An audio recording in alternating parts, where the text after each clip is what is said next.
that mixed with the fact that you've got turn of a century and you a portray just wasn't happening. As I was reading, I'm like, this feels more like a year or two as opposed to 10 years. Right. And so the timeline of it just sort of started shrinking, and I was thinking, right, well, what's the most important fact that I've got over here? And that for me was 1996. You've got the before and after the Vancouver conference when they announced that these protease inhibitors that they're using, the combination of these 3 drugs. What were you interested in?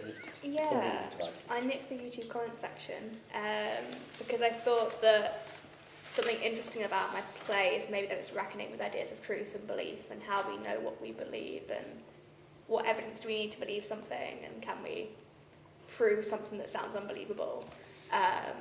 And that's got like obvious links to sort of conspiracy theory, and sort of the central crux of it is something unbelievable actually happening. Right. And obviously there's all sorts of conspiracy stuff around the climate crisis and like, you know, lots of quite far-right people thinking it's all a massive hoax. And it doesn't really reckon with that at all. It just kind of happens in this nice contained space. Right. So I started wondering what the version of it that happens, like what would the YouTube comment sections look like at the end of the world, and like what would that be? Like false flag event. Yeah, false flag event. Oh no! Oh, the water's rising. I don't know, but like, is it, like, could that be part of it, and could that be a way of it expanding outwards?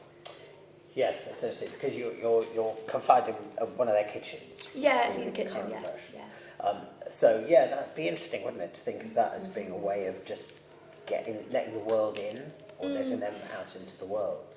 Yeah.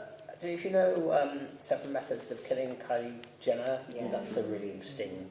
It's one of the first plays that I've seen that actually uses sort of social media in a non-clunky way. And I think there's something also very performative and theatrical about that style, which I haven't seen quite a lot of things where things are projected up on the back wall.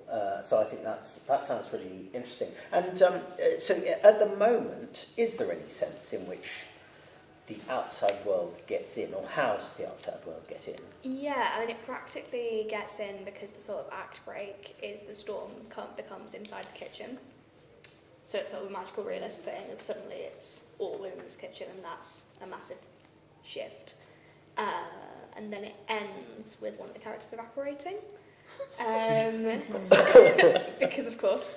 And that's kind of currently this big moment of like talking about lots of other things, kind of similar to your lists, like lots of other things happening in the world and all the massive ways in which the world is now changing itself fundamentally.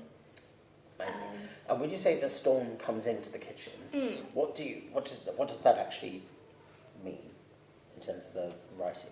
What have you said? So the whole, it's sort of the crux of it is like, okay, like prove it's real, do something, and then like, do what? And it's like, I don't know, do something big, and then rain, cloud, kitchen, storm.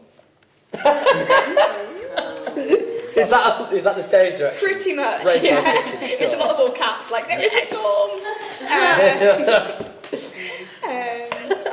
It makes me think of Robert Holman's Rafts and Dreams, which is this play about, it's very, very naturalistic play, but you come away there trying to get rid of this family, trying to get rid of a tree stump in the garden, and through the first act they dig it up and they realise there's a sort of underground river or lake or something, and the water's rising, and then in the interval it rises and floods the entire world, and now they're on a raft, and it's just like, wow.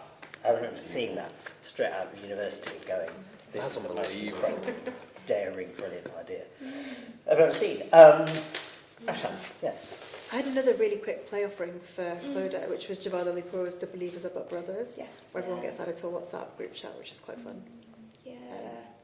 Yes.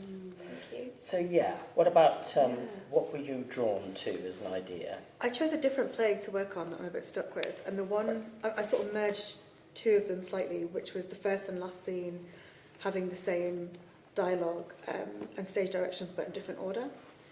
And the play is very much about where we begin is where we start. Also, where we end is where we start, and it's the idea of everything's changed but nothing has changed in her relationship and what she wants in her relationship to her mother and her desires. And it's the shift, I guess, is her emotionally being okay with it. But it's a bit sad that we end up where we begin. She wants to basically, the play, she wants to adopt and have a child, and she finds out through various processes that she's unable to do that. She's unable to have a child naturally, and so she ends in the same place she begins, which is with her mother by herself. Sort of, in the current version, she's sort of having a big argument with her mother, but I feel like the version that I'm wanting to write with this, and I think this is what's needed to just take it that next step, is to actually have that reflection, and if the first scene mirroring literally the last scene, either so literally or, You were thinking that all the dialogue and stage directions would be sort of muddled up, but all of it used in the last scene to kind of say the resources you start with, not Exactly all the what you resources begin you've got. yeah. That's a very lovely idea. This is another play you have written, are I've writing? written a draft of it. It's a really bad draft. I feel like it's done, it structurally works, but it's just a bit boring. So I need something to elevate it, and I couldn't figure out what that thing was. And it feels like the number 7, a version of number 7, Great. will help to just I think it will help me to think something outside of the box with it. Huh. Okay, that sounds really interesting. And what is this?